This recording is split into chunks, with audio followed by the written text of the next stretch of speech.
মেরুদণ্ডের রোগগুলো শুধু ব্যথা দিয়ে প্রকাশ নাও হতে পারে, অনেক সময় ব্যথা ছাড়াও হতে পারে। যেমন টিউমার যখন হয় মেরুদণ্ডে, তখন আসলে চলৎ শক্তি হারিয়ে ফেলা, সেটা দিয়ে প্রকাশ পায়। কোন ধরনের রোগীগুলোকে বেশি পাচ্ছেন যারা মেরুদণ্ডের সমস্যা নিয়ে আপনাদের কাছে আসছে? তীব্র ব্যথা হচ্ছে সেটাই যেটা তার স্বাভাবিক জীবন আচরণ থেকে তাকে বিরত রাখে এবং তাকে বাধ্যতামূলক বিশ্রাম অথবা কোনো একটা অবসরে যেতে বাধ্য করে।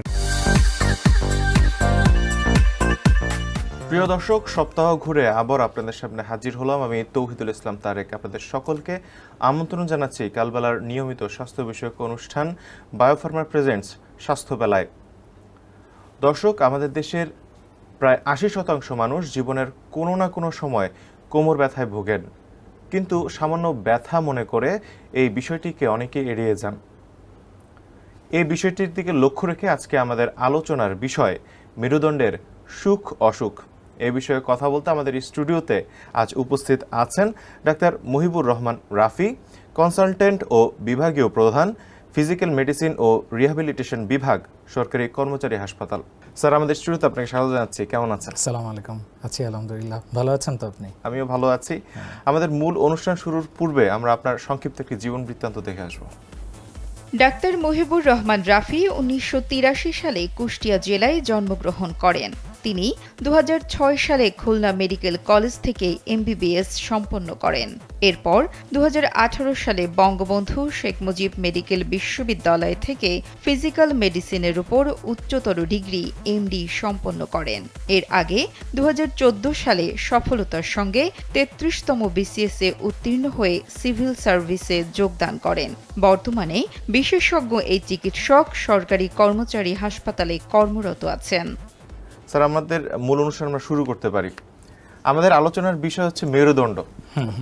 আমাদের শরীরের ঘাড়, কাঁধ, কোমর থেকে শুরু করে পুরো পশ্চার যে বিষয়টির উপর নির্ভর করে সেটা হচ্ছে মেরুদণ্ড। কিন্তু এই মেরুদণ্ডের নানা ধরনের ব্যথা এবং রোগে আমরা অনেক সময় মানুষকে ভুগতে দেখি। একটু যদি আমাদের বলতেন যে আসলে মেরুদণ্ডের ব্যথা বলতে আমরা আসলে কি বুঝি?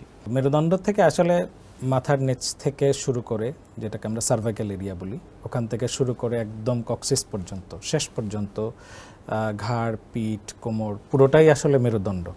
তো সুখ অসুখের সাথে আসলে পুরো সবগুলো জায়গারই একটা সম্পর্ক আছে।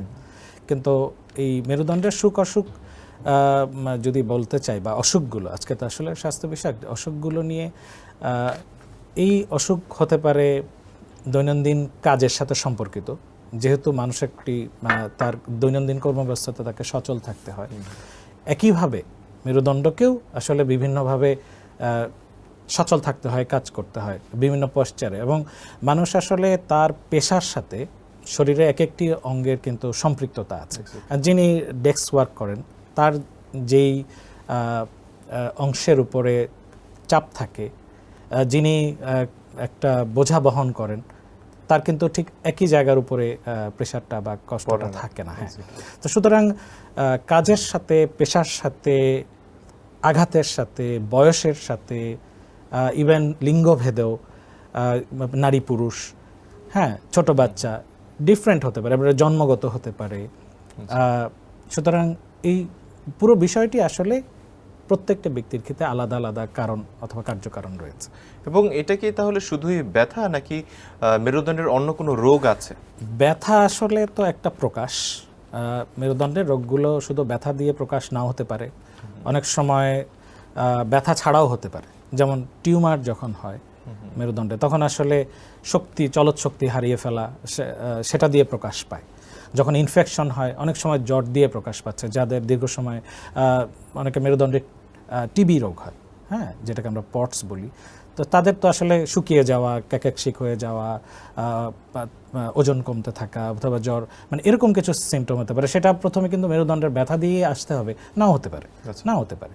তো সেক্ষেত্রে টিউমারের ক্ষেত্রে যদি কোনো নিউরোলজিক্যাল বিষয় হয়, অনেক সময় যেটা আছে যে সাডেন সে প্যারালাইসিস হয়ে ডাক্তারের সামনে আসলো, অনেক সময় আছে যে প্রস্রাব পায়খানা বন্ধ হয়ে সে আসলো, সেটা হতে পারে। অনেক সময় তীব্র ব্যথা নিয়ে আসছে, আবার মাত্রাটাও আছে যে ব্যথা তীব্র কিন্তু আলটিমেটলি সেরে যাওয়া বা ভালো হয়ে যাওয়ার সুযোগটা তার বেশি থাকে যদি কারণটা ছোট হয়। আবার কারণটা বড়, সেক্ষেত্রে হয়তো বা তাকে দীর্ঘমেয়াদী চিকিৎসা নিতে হতে পারে। একটু যদি জানতে চাই যে এই ধরনের ব্যথার ক্ষেত্রে আপনি উল্লেখ করেছেন আসলে মানুষের জীবনযাত্রা থেকে শুরু করে তার জন্মগত কারণেও হতে পারে, কিন্তু আপনারা বিশেষজ্ঞ হিসেবে কোন ধরনের রোগীগুলোকে বেশি পাচ্ছেন যারা মেরুদণ্ডের সমস্যা নিয়ে আপনাদের কাছে আসছে? আমাদের কাছে সব ধরনের রোগীই আসে বেসিক্যালি, কিন্তু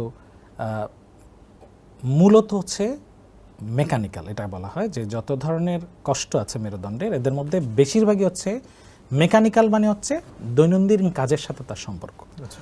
তো যেমন মেকানিক্যাল কি যদি বলি, সার্ভাইকাল বা ঘাড়ের দিকের সমস্যা, লং টার্ম ডিভাইস ইউজ করা, যারা পিসি ইউজার করেন, যারা মাথায় বোঝা বহন করেন, তাদের এক ধরনের ঘাড়ে ব্যথা হতে পারে। তো এই ধরনের বিষয়গুলো থেকে শুরু করে মাসেল স্পাজম থেকে শুরু করে অনেক কিছু হতে পারে। ডিস্কের প্রবলেম হয়, ডিস্কের প্রবলেম হয়ে অনেক সময় মেরুদণ্ডে হাড় নড়ে যায়, হ্যাঁ, যেটাকে আমরা লিস্থেসিস বলি, এবং বার্ধক্যে অস্টিওপোরোসিস হয়, যখন আসলে হাড়গুলো পাতলা হয়ে নরম হয়ে চুপসে আসে। এ ধরনের সমস্যাগুলোও কিন্তু আমাদের কাছে আসে। যদি একটু আমাদের বলতেন, আপনি বলছেন যে যারা কাজ করছে তারা মূলত এই সমস্যাগুলোতে ভুগছে। অনেকে হয়তো খুব ওজনওয়ালা কোনো জিনিসপত্র উঠাচ্ছে, বা হয়তো সে শ্রমিক, কিংবা অনেকে হয়তো সারাদিন পিসির সামনে বসে কাজ করছে, তাদেরও অনেক সময় ব্যথা হতে দেখা যায়, কোমর ব্যথা বা ঘাড় ব্যথা এমন দেখা যায়। কিন্তু এই সমস্যাটিকে আমরা তীব্র কখন বলবো বা সিভিয়ার কখন বলবো? একজন মানুষ কখন চিকিৎসকের দ্বারস্থ হবেন? সিভিয়ার হচ্ছে তখনই বলবো, এটাকে আমরা অনেক সময় চিকিৎসকরা বলি যে ভাজ স্কোর, মানে আপনার ব্যথাটা 10-এর মধ্যে কত। আচ্ছা, 10-এর মধ্যে কত। আর তীব্র ব্যথা হচ্ছে সেটাই যেটা তার স্বাভাবিক জীবন আচরণ থেকে তাকে বিরত রাখে এবং তাকে বাধ্যতামূলক বিশ্রাম অথবা কোনো একটা অবসরে যেতে বাধ্য করে, খুব সাময়িক, মানে সে কাজ থেকে তাকে বিরত রাখছে, এইটাকে আমি বলছি তীব্র ব্যথা। আবার সেক্ষেত্রে মানে সেই সময়টাই যখনই আমি বলি যে কষ্টের তীব্রতা বাড়ার আগেই চিকিৎসকের শরণাপন্ন হওয়াটা ভালো। আচ্ছা, কারণ তিনি তো আপনাকে শুধু চিকিৎসা দেন না, তিনি আপনাকে পরামর্শও দেন। আচ্ছা, তিনি আপনাকে জীবনাচরণ পরিবর্তনের দেন, যেটা আগের থেকে হয়তো আপনাকে বেশি কষ্ট থেকে নিরাপত্তা দিচ্ছে। সেই ক্ষেত্রে অনেককে দেখা যায়, যেটা আমরা মহিলাদের মাঝে দেখি, যে প্রেগনেন্সি থেকে কিংবা বাড়ির গৃহস্থলীর কাজকর্ম থেকে অনেক সময় সারাদিন শেষে তারা বলছে তাদের কোমর ব্যথা করছে। কোমর ব্যথাটা কি কোনোভাবে মেরুদণ্ডের সাথে রিলেটেড কিনা? হ্যাঁ, কোমর ব্যথা তো আসলে, কোমর ব্যথা বলতে যেটা বটে আসলে সেটা মেরুদণ্ডের সম্পৃক্ততা নিয়েই আসে। তবে এক্ষেত্রে বেশিরভাগ বাংলাদেশে মেয়েরা যে ধরনের পশ্চার বা মানে পজিশন নিয়ে কাজ করেন, গ্রামের যে মহিলারা যেভাবে কাজ করেন, অনেকে আছে পোস্ট প্রেগন্যান্সি, মানে প্রেগন্যান্সির পরে অনেক সময় ব্যথা। অনেক রোগী আমাদের কাছে আসেন যে সিজার হয়েছে, আমাকে সুই দিয়েছে, হ্যাঁ, পেছনে অ্যানেস্থেশিয়া দেওয়ার পর থেকে আমার ব্যথাগুলো শুরু হয়েছে। এটা কিন্তু আমি বলবো যে এই অনুষ্ঠানের মধ্যে আমি বলতে চাই যে সিজারের পরে অ্যানেস্থেশিয়া করতে গিয়ে সুই দেওয়ার কারণে ব্যথা, এটা একটা প্রচলিত মিথ। আসলে এটার কিন্তু কোনো মানে বৈজ্ঞানিক ভিত্তি নেই। কারণ ছেলেদেরও তো অপারেশন হয়, কোনো ছেলে কিন্তু কখনো এসে আমাদের কাছে এভাবে বলে না যে অপারেশনের সুই দেওয়ার পরে ব্যথা হয়েছে। তাহলে সব ব্যথা, সব অ্যানেস্থেশিয়ার ব্যথা কেন শুধু মেয়েদেরই হবে? এটার একটা বড় কারণ হচ্ছে প্রেগনেন্সির সময়ে তাদের যেখানে জরায়ু, যেটা বাচ্চাটা বেড়ে ওঠে, এটার কারণে আশেপাশের স্ট্রাকচারগুলো সেগুলো হরমোনের কারণে রিল্যাক্স হয়ে যায়। তো রিল্যাক্স যখন হয়, বিশেষ করে যখন নর্মাল ডেলিভারি হয়, তখন মহিলাটি দ্রুত বাচ্চা হওয়ার পরপরই সে তার কাজে ফেরত যায়। স্বাভাবিকভাবে তার যে ফেরত আসার প্রবণতা, সিজারের পরে আসলে তাদের ওই প্রবণতা থাকে না, তার একটা লম্বা সময় বিশ্রামে থাকতে হয়। তো স্বাভাবিকভাবে যে লিগামেন্টস, জয়েন্টের সাথে পরস্পরের যে সম্পৃক্ততা, ওই জায়গাটায় কিন্তু ল্যাক্সিটিটা থেকে যায়। এটা একটা বিষয়। অনেক মহিলার কিন্তু বাতের সম্পৃক্ততা আছে। সো বাতের সাথে যদি সম্পৃক্ততা থাকে, কিন্তু আসলে মানুষ কি করে, তার নিজের জানার ভেতরেই কারণটা বের করার চেষ্টা করে। তখনই তার মনে হয় যে না, আমার মনে হয় ওই অ্যানেস্থেশিয়াটা দেওয়ার পর থেকেই আসলে ব্যথাটা হয়েছে। কিন্তু এই কথাটি আসলে বৈজ্ঞানিক সত্যতা নেই। তার মানে কি আমরা যে বিষয়টা জানি, যে বলা হয় যে প্রেগনেন্সির সময় পুরো শরীর অবশ করার জন্য যে অ্যানেস্থেশিয়া দেওয়া হয়, সেটার কারণে আসলে অনেক সময় আমরা চিকিৎসকদেরও বলতে শুনি যে এই আসলে অ্যানেস্থেশিয়ার কারণে আসলে তাদের লাইফ টাইম সাফার করতে হয়। এটা কি আসলে তার যথার্থতা নেই? অ্যানেস্থেশিয়ার কারণে লাইফ টাইম সাফার করার চাইতে আমি বলবো যে সবার আগে কোমর ব্যথা হোক, সেটা ঘাড়ে ব্যথা হোক, পিঠে ব্যথা হোক, রোগের ক্ষেত্রে সর্বপ্রথম হচ্ছে আপনাকে রোগ নির্ণয়কে প্রাধান্য দিতে হবে যে আসলে ব্যথাটি কি কারণে আসছে, কোথা থেকে আসছে, এবং এই ব্যথাটির সাথে আরও সম্পৃক্ত কোনো বিষয় আছে কিনা। আচ্ছা, যেমন অনেক রোগীরা এটা ভাবেন যে কিডনি, আমাদের কাছে কিডনির চিকিৎসকদের কাছে অনেক রোগী যান যে তার কিডনি সমস্যা হয়ে গেল কেন, কারণ কোমর ব্যথা হলেই কিডনির সমস্যা, এটাও কিন্তু একটা প্রচলিত মিথ আছে। হ্যাঁ, যে ব্যথা হলেই বোধহয় কিডনির সমস্যা হয়ে গেছে, কিন্তু আসলে খুব খুব খুব কম পার্সেন্টেজ মানুষের কিডনি সম্পৃক্ত কোমর ব্যথা হয়। আচ্ছা, আচ্ছা। এটা পার্সেন্টেজ খুবই কম, তার চেয়ে বরং অন্য কারণগুলো বেশি। তাহলে আগেই প্রথমে কোমর ব্যথা হলেই যে আমাকে মানে কিডনি সমস্যা হয়ে গেল, এটা নিয়ে আতঙ্কিত হওয়ার প্রয়োজন নাই, আপনি চিকিৎসকের দ্বারস্থ হন। আচ্ছা, আচ্ছা। তাহলে এটা একটা বিষয় আছে। আবার বাতের সাথে কোনো সম্পর্ক আছে না, আর্থ্রাইটিসের সাথে, কারণ বিভিন্ন জয়েন্টে যেমন বাত হয়, মেরুদণ্ডের জয়েন্টগুলোতেও তেমন বাতের আক্রমণ বা আর্থ্রাইটিস হতে পারে, যেটাকে আমরা স্পন্ডাইলো আর্থ্রাইটিস বলি। আচ্ছা, আচ্ছা। আচ্ছা, এটা এক ধরনের রোগের কথা উল্লেখ করলেন। আপনি সমাজের কিছু মিথের কথা বলছিলেন, প্রচলিত ভুল ধারণা, যার মধ্যে দুটি আমরা পেয়েছি। আর কোন ধরনের মিথ বা প্রচলিত ভুল ধারণা আছে কিনা আমাদের সমাজে মেরুদণ্ডের ব্যথা নিয়ে? মেরুদণ্ডের ব্যথা একটা বিষয় হতে পারে যে হাড় ক্ষয় হয়ে গেছে, এটা একটা প্রচলিত একটা মিথ আছে। এবং আমাদের অনেক রোগীরা আসেন, এসেই আমাদের কাছে বলেন যে আমাকে একটা এক্সরে দেন অথবা আমাকে একটা এমআরআই দেন। হ্যাঁ, ওনারা নিজেরাই অনেক সময় চেয়ে নেন। তা আমি ওনাদের কাছে বলি যে আপনার যদি প্রয়োজন না হয় আপনি এটা চেয়ে নেবেন না, আপনি চিকিৎসককে এটা বলবেন। তো এই ক্ষেত্রে সবচাইতে কোমর ব্যথায় সবচেয়ে বড় মিথ হচ্ছে হাড় ক্ষয় হয়ে গেছে। আর সেটা 26 বছরের যুবক হোক, 30 বছরের মেয়ে হোক, অথবা 40-50 বছরের হোক।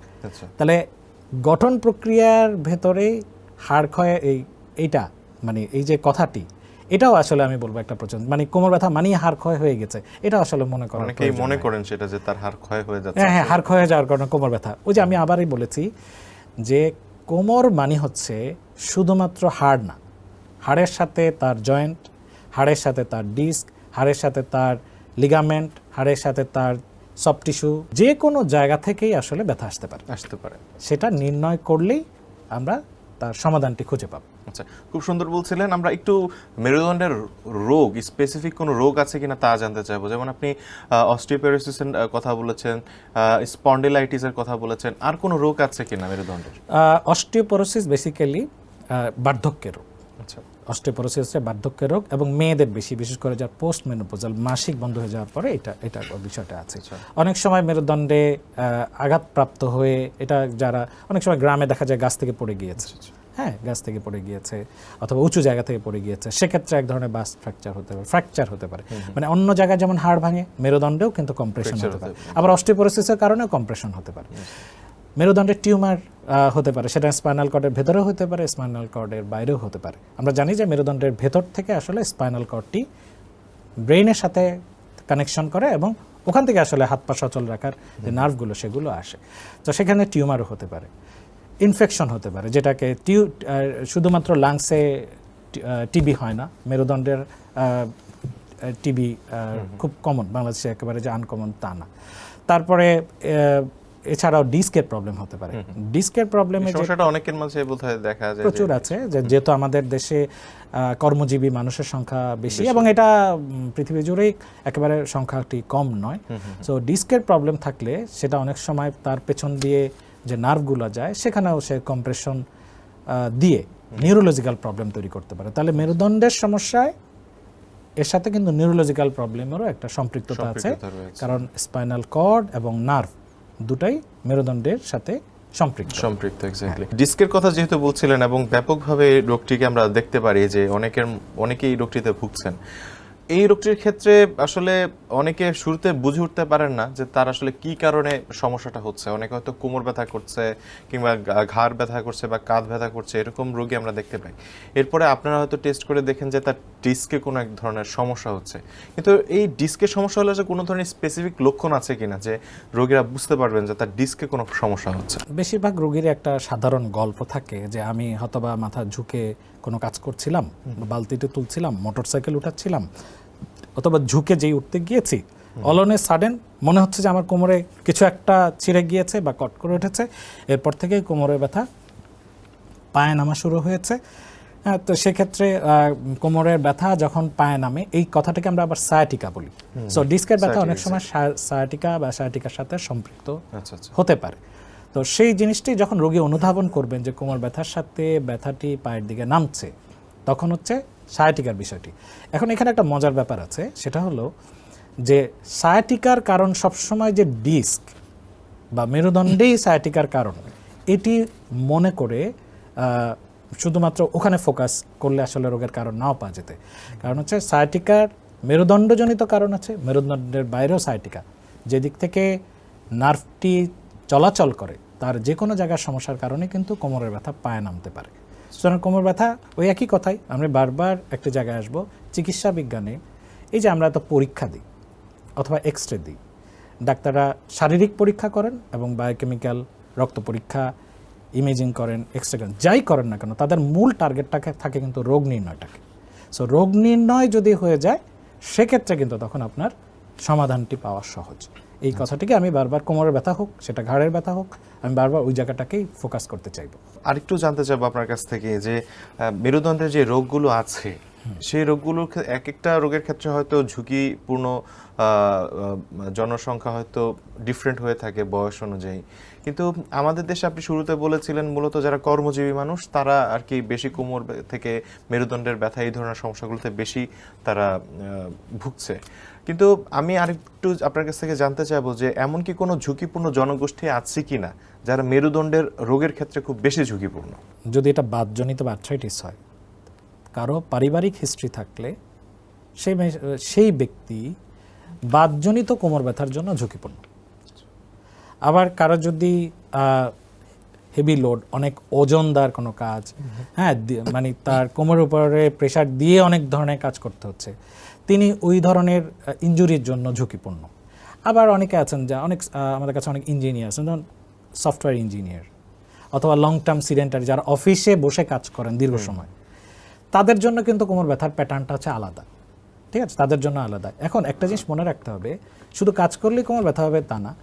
আমরা যখন বসে থাকি, মাংসপেশিগুলো আমাদেরকে সাহায্য করে কাজে, তাহলে যখন বসে থাকি তখনও কিছু মাংসপেশি কাজ করতে থাকে। সো ওই মাংসপেশিরা যখন দীর্ঘ সময় বসে কাজ করতে করতে তাদের মধ্যে কিন্তু ফ্যাটিগেবিলিটি আসে, তারাও টায়ার্ড হয়ে যায়, তাদেরও কষ্ট হয়। সুতরাং যিনি বসে থাকেন তার লাইফস্টাইল আর যিনি ভারী কাজ করে কোমর ব্যথা হচ্ছেন, দুজনের ট্রিটমেন্ট প্ল্যান কিন্তু আলাদা হবে। আরেকটা বিষয় একটু জানতে চাইবো, সেটা হচ্ছে যে আমাদের দেশে যারা মূলত, আমি চিকিৎসার ব্যাপারে যদি একটু জানতে চাই আপনার কাছ থেকে, যে যারা এই ধরনের মেরুদণ্ডের সমস্যায় ভুগছেন কিংবা কোমর ব্যথার সমস্যায় ভুগছেন, যেহেতু আপনি একজন ফিজিক্যাল মেডিসিন বিশেষজ্ঞ, আসলে আমাদের দেশের মানুষের মাঝে এক ধরনের দ্বিধা কাজ করে যে কোনো ধরনের ব্যথা হলে তিনি আসলে কোন বিশেষজ্ঞের কাছে যাবেন। অনেকে হয়তো এই সেক্টরগুলো নাম সম্পর্কেই বলতে পারছে না, হয়তো সে রিউমাটোলজি কোনো বিশেষজ্ঞের কাছে যাবেন কিংবা ফিজিক্যাল মেডিসিন যাবেন নাকি অর্থোপেডিক্স কোনো বিশেষজ্ঞের কাছে যাবেন।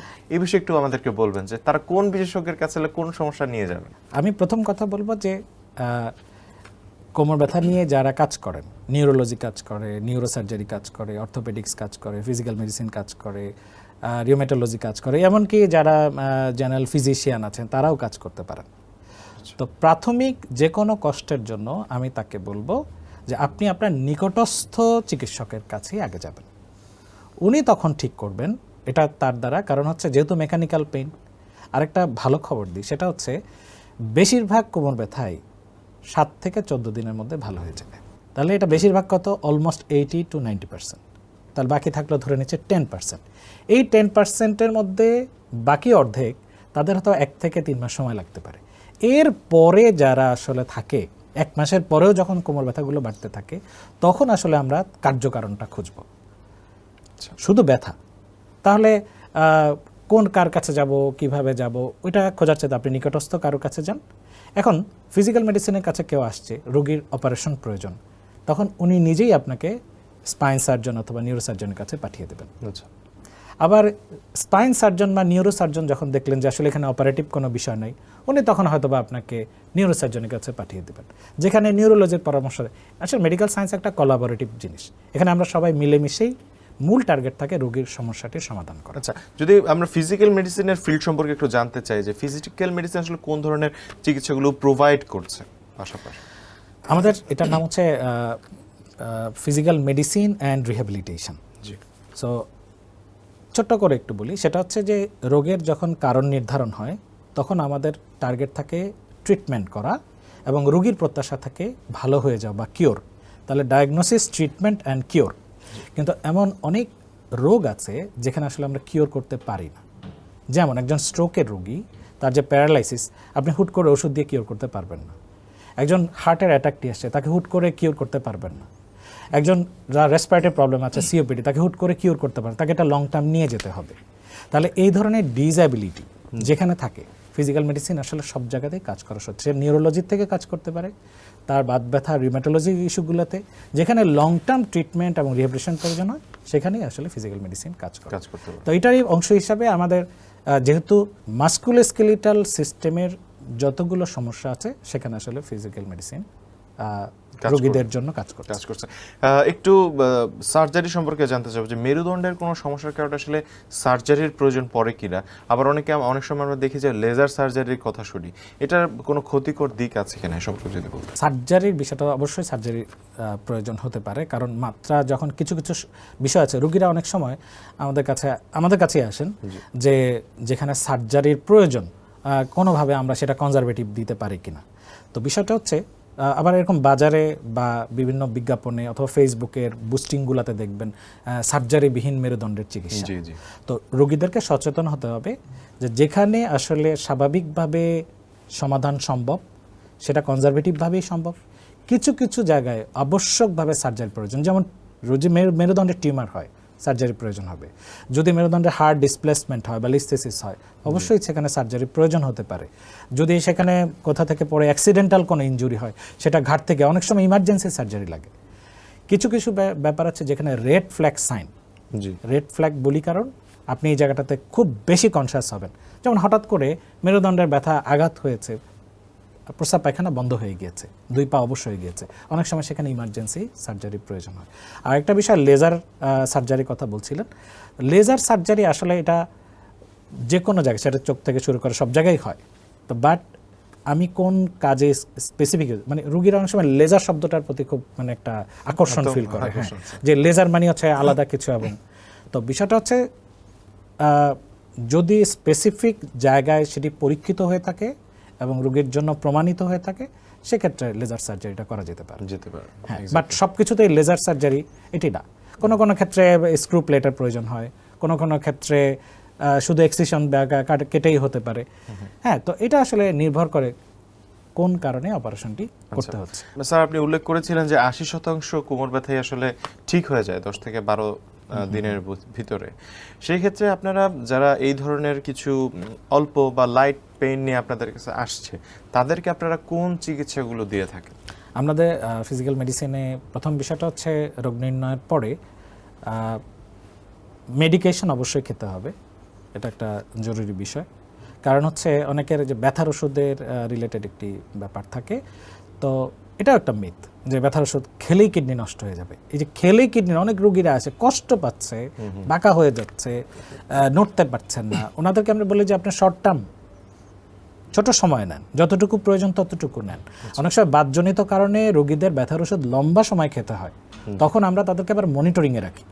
সো এদিক থেকে ঔষধ একটা জরুরি বিষয়। আর ফিজিক্যাল মেডিসিনের কাছে কিছু মডালিটিস আছে, তখন আমরা তাকে হিট থেরাপি দেই, তাকে থার্মোথেরাপি দেই, এবং এখানে আমরা টিম ওয়ার্কে কাজ করি। আমাদের টিমে ফিজিওথেরাপিস্ট, অকুপেশনাল থেরাপিস্ট, অনেক সময় আমাদের অর্থোটিস্ট ভাইদেরকে হেল্প লাগে, অনেক সময় রিহ্যাবিলিটেশন নার্সদের। ইভেন অনেক সময় কোমর ব্যথা, কোমরে কার্যকারণ নাই, কারণটা হয়তো বা মনে আছে। ঠিক আছে, যেমন ফাইব্রোমায়ালজিয়া একটা রোগ আছে যেখানে আসলে অনেক জায়গায় ব্যথা নিয়ে আসে, কিন্তু স্পেসিফিক্যালি এই ব্যথার ট্রিটমেন্টে শুধুমাত্র ঔষধ নির্ভরতা না, সেখানে তার এক্সারসাইজ থেরাপিও লাগবে, সেখানে তার কাউন্সেলিংও প্রয়োজন হতে পারে।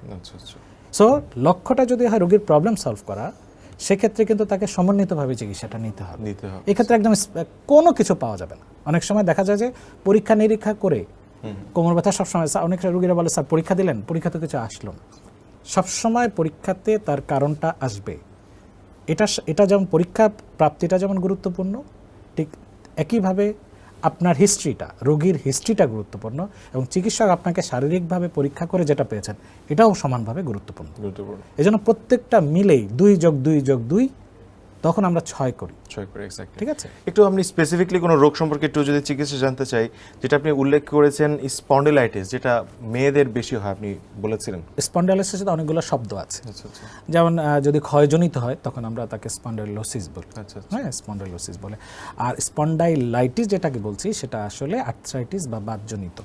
এটা কিন্তু বাচ্চাদের থেকে শুরু করে, বাচ্চা বয়স থেকে শুরু করে যে কোনো বয়সে, ইয়াং বয়স হতে পারে, সাধারণত দেখা যায় 45-এর নিচে শুরু হয়, তখন আমরা তাদেরকে একটা গ্রুপের মধ্যে ফেলি। হ্যাঁ, কিন্তু স্পন্ডাইলাইটিস আসলে যে কোনো বয়সে এবং যে কোনো সময় নারী পুরুষ ভেদেই কিন্তু এটা হতে পারে। এবং মহিলাদের মেনোপজের পরে যে সমস্যাটা হচ্ছে, সেক্ষেত্রে আপনারা কি চিকিৎসা দিয়ে থাকেন? মেনোপজের পরে যদি মেরুদণ্ডের সমস্যা দেখা দেয়, এখন কারো কারো অনেক সময় আসে কি, রোগীরা আমাদের কাছে আসে দেয় আপনি আমার পুরোটা সমাধান করে দেন। সো এটা যদি অস্টিওপোরোসিস জনিত হয়, প্রথম হচ্ছে তাকে অস্টিওপোরোসিসের চিকিৎসা নিতে হবে। এটা বেশ ভালো চিকিৎসা আছে, অনেক সময় আমরা মুখে খাওয়া ঔষধ অথবা ইনজেকশনের মাধ্যমে তাকে প্রিভেনশনের দিকটাকে চেষ্টা করি যে আগে এটা রোধ করা হোক। দ্বিতীয় হচ্ছে ওটার কারণে যে ক্ষতিটা হয়েছে, এখন যদি মেরুদণ্ডে হাঁস চুপসে গিয়ে থাকে, অনেক সময় তাকে আমরা বিশ্রাম দিই, অনেক সময় তাকে কোমরে বেল্ট পরতে বলি, অনেক সময় রোগীর অপারেশনও করতে হয়। হ্যাঁ, এখন ভার্টিব্রোপ্লাস্টি, এখন আরও আধুনিক চিকিৎসা পদ্ধতিও আসছে, সেগুলোও কিন্তু আমরা রোগীদেরকে অফার করি।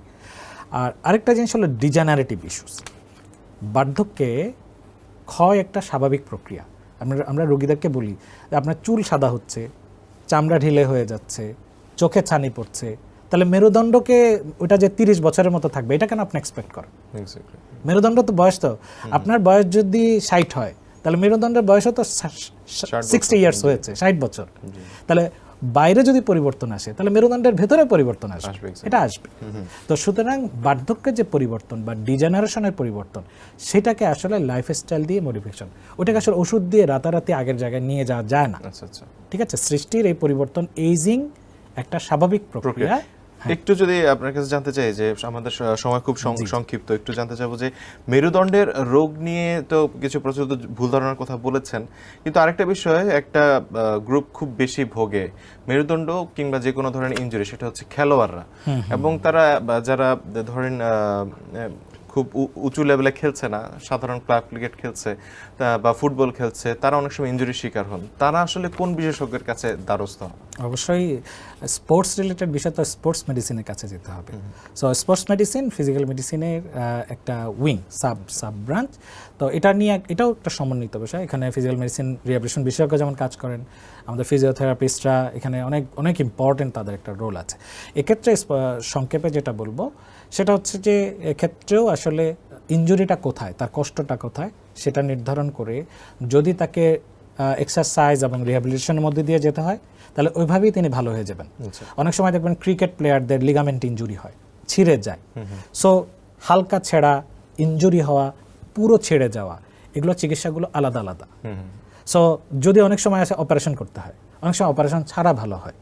যেখানে অপারেশন লাগবেই সেটা অপারেশন ছাড়া আসলে ভালো হবে না। সো রুগীরা আবার ওনারা দৌড়াদৌড়ি করেন যে 2-3 জন বলেছে লাগবেই, তাহলে আমার আর বিকল্প আছে কিনা। সো রুগীদেরকেও ওপেন মাইন্ডেড থেকে এই যে স্পোর্টস ইনজুরি বিষয়টা, সেখানে এক একজনের ইনজুরি কিন্তু এক ধরনের, কারো শোল্ডার হয়, কারো কোমরে হয়, কারো হাঁটুতে হয়, কারো অ্যাঙ্কেলে হয়। সো জায়গা ভেদে সমস্যা অনুযায়ী তার চিকিৎসা নিতে হবে। আমরা একটু প্রতিরোধে যাব এই রোগগুলোর, মেরুদণ্ডের সমস্যা এবং এর প্রতিরোধ সম্পর্কে। আপনি উল্লেখ করেছেন যে লাইফস্টাইল বা জীবন পদ্ধতির একটা ব্যাপার বা প্রভাব অনেক বেশি থাকে আসলে। এই সম্পর্কে যদি একটু বলতেন, যে আরেকটা বিষয় উল্লেখ করেছিলেন যে যারা কর্মজীবী মানুষ তারাই সমস্যাটা বেশি নিয়ে আসছে। লাইফস্টাইলটা আসলে আমাদের কেমন হওয়া উচিত এই মেরুদণ্ডের সমস্যাগুলো থেকে বাঁচার জন্য? এখানে আমি খুব শর্টে কয়েকটা কথা বলতে চাই। 1 নম্বর হচ্ছে সচেতন থাকা। 2 নম্বর হচ্ছে কোনো কাজই এমনভাবে করবেন না যেটা আপনার শরীরের উপরে অতিরিক্ত জুলুম হয়ে যায় বা তার প্রেশার পড়ে। এই জায়গাটা যখনই আপনি ফিল করবেন, শরীরে ওই জায়গাটা যখন আপনাকে ব্যথা হচ্ছে, মানুষের অনেক বড় বন্ধু, নির্দিষ্ট জায়গায় যখন ব্যথা হচ্ছে সেটাকে গুরুত্ব দিন। 3 নম্বর হচ্ছে ওজন নিয়ন্ত্রণের ব্যাপারে অত্যন্ত সতর্ক থাকুন। 4 নম্বর হচ্ছে যে নিয়মিত যেই জায়গাগুলো আপনাকে হেল্প করছে, যদি আমার হাত আমাকে হেল্প করে, কোমর আমাকে হেল্প করে, যে বসে থাকে তাকে তো কোমর সাহায্য করছে, তার নিয়মিত যত্ন নিন, এবং আরেকটা বিষয় হচ্ছে যে যদি কখনো কষ্টটা আপনাকে বারবার নক করতে থাকে, সাড়া দিতে থাকে, তাহলে অবশ্যই আপনার নিকটস্থ চিকিৎসকের শরণাপন্ন হন। আচ্ছা, খুব সুন্দর বলছিলেন। আরেকটা বিষয় একটু জানতে চাইবো যে আমরা জানি যারা শ্রমিক আছেন তাদের অনেক ভারী ভারী জিনিস তুলতে হয় বেশিরভাগ সময়, এবং তাছাড়া বাসা বাড়িতেও যারা কাজ করছেন তারা হয়তো বালতি তুলছেন বা বস্তা তুলছেন, চালের বস্তা বা যে কোনো ধরনের ভারী বস্তু তারা আনা নেওয়া করছেন। সেই ক্ষেত্রে একটা সময় দেখা যায় যে তারা হয়তো রাতে কোমর ব্যথা বা মেরুদণ্ডের কোনো ব্যথায় ভুগছেন। এই জিনিসগুলো উঠানোর ক্ষেত্রে বা কাজ করার ক্ষেত্রে কোনো নির্দিষ্ট কোনো ওয়ে আছে কিনা যার মাধ্যমে তারা এই ব্যথাগুলো মিনিমাইজ করতে পারবে? আচ্ছা, এখন বালতি বা ভারী এটা তো দৈনন্দিন কাজে, আমি দৈনন্দিন কাজে আসলে সমস্যা হয় না। যেমন যিনি শ্রমিক উনি কিন্তু অন্যদের চাইতে বা আপনার আমার চাইতে বেশি ভারী তুলে অভ্যস্ত। জি। তো এখানে যেটা হয় যে কাজগুলোকে ভাগে ভাগে করা। অনেকে আছে যে আমি একেবারে 40-50 কেজি একবারে তুলব, ঠিক আছে, এটা আমি শ্রমজীবী ভাইদের উদ্দেশ্যে। আপনি কাজটা ভাগে ভাগে করেন, পরিমাণে কম নেন। তারপরে আরও কিছু বিষয় আছে, যেমন মাথা ঝুঁকে তুলতে গেলে মেরুদণ্ড বা ঘাড়ে আসলে প্রেশারটা বেশি পড়ে, সেক্ষেত্রে বসে জিনিসটা তুলুন, কোমরটা নামিয়ে কোমর নামিয়ে তারপরে জিনিসটা তুলুন। ছোট ছোট করে ওজন নিন, দরকার হলে একবারের জায়গায় সেটা 2-3 বার করুন, তাতে আপনার ভালো থাকবেন। কারণ একবার ঝামেলা হয়ে গেলে সেটা আপনাকে দীর্ঘ সময় কিন্তু বিশ্রামে রাখতে হবে বা বিরত রাখবে। তারপর হচ্ছে যেই জায়গাটি, যেমন যারা পিসি বা ডিভাইস ইউজ করে, ইভেন এখন অনেক বাচ্চা পাচ্ছি, শিশু যারা আসলে ডিভাইস ইউজ করতে করতে তাদের কিন্তু এরকম নেক পেইন হচ্ছে। হ্যাঁ, নেক পশ্চারে হচ্ছে। যারা ভারী ব্যাগ ইউজ করছে ওদেরও কিন্তু এক ধরনের কোমর ব্যথা তৈরি হচ্ছে, ছোট বাচ্চাদের। সো এই জায়গাগুলোতে। আর বাসা বাড়িতে যেটা হচ্ছে, যারা একটু সুখী মানুষ হচ্ছে যে আরামপ্রিয়তার মধ্যে থাকেন, আপনি হঠাৎ করে একদিন সাধ্যের অতিরিক্ত একটা কিছু করতে গেলেন, তা আপনি তো রেগুলারটা অভ্যস্ত না, তো অনভ্যস্ততাকে জোর করে করতে যাবেন না, ঠিক আছে। এই জন্য আমি বলছি যে ফিটনেস অথবা শারীরিক এক্সারসাইজ এটা এত গুরুত্বপূর্ণ, এবং সেটা আপনার কোমরকেও, সেটা ঘাড়কেও, সেটা যে কোনো জায়গাকে ভালো রাখবে। আচ্ছা, খুব সুন্দর বলছিলেন। অনুষ্ঠানের একদমই শেষ পর্যায়ে সর্বশেষ একটা প্রশ্ন থাকবে যে অন্য কোনো রোগের কারণে বা অন্য কোনো রোগের চিকিৎসা নেওয়ার কারণে কি মেরুদণ্ডের প্রতি কোনো ধরনের সমস্যা হতে পারে কিনা, মেরুদণ্ডের কোনো সমস্যা হতে পারে কিনা? অন্য কোনো রোগের কারণে প্রকাশটা মেরুদণ্ডে হতে পারে। যেমন অনেক সময় দেখা যায় যে মেয়েদের জরায়ু বা আশেপাশে অনেক ইনফেকশন হয়ে এটা হতে পারে। তারপরে হচ্ছে কিডনি একটা প্রকাশ, খুব নমিনাল একটা সংখ্যা আছে, কিছু সংখ্যা, তাদের কিন্তু কোমরে ব্যথা আসতে পারে, ঠিক আছে। ইভেন দীর্ঘ অন্য আরও যে কোনো ইনফেকশন বা এই বিষয়গুলোর সাথে কিন্তু হতে পারে, জড়িত হতে পারে। আমরা অনুষ্ঠানের একদমই শেষ পর্যায়ে যাওয়ার আগে আমাদের দর্শকদের উদ্দেশ্যে আপনার যদি কিছু বলার থাকে, বিশেষ করে মেরুদণ্ডের যত্ন সম্পর্কে যদি আপনার কোনো পরামর্শ থাকে। এক নম্বর হচ্ছে যে মেরুদণ্ড আমাদেরকে দৈনন্দিন কাজে সাহায্য করছে। মানুষ হিসাবে আমাদের দাঁড়িয়ে থাকতে মেরুদণ্ডের আসলে কোনো বিকল্প নেই, সুতরাং আপনার মেরুদণ্ডের যত্ন নিন। দর্শক, আপনারা দেখছিলেন কালবেলার নিয়মিত স্বাস্থ্য বিষয়ক অনুষ্ঠান বায়োফার্মা প্রেজেন্টস স্বাস্থ্যবেলা। সাথে ছিলাম আমি তৌহিদুল ইসলাম তারেক। প্রিয় দর্শক, আজকের এই আলোচনা থেকে আশা করছি আপনারা মেরুদণ্ডের নানা ধরনের রোগ এবং সমস্যা এবং একই সাথে চিকিৎসা সম্পর্কে জানতে পেরেছেন। পরবর্তী পর্ব দেখার আমন্ত্রণ জানিয়ে আজ এখানে বিদায় নিচ্ছি। সবাই ভালো থাকবেন। আল্লাহ হাফিজ। আপনাকে অসংখ্য ধন্যবাদ আমাদের সময় দেওয়ার জন্য। আপনাকেও ধন্যবাদ, এবং দর্শকদেরকেও ধন্যবাদ জানাচ্ছি। আল্লাহ হাফিজ। Thank you.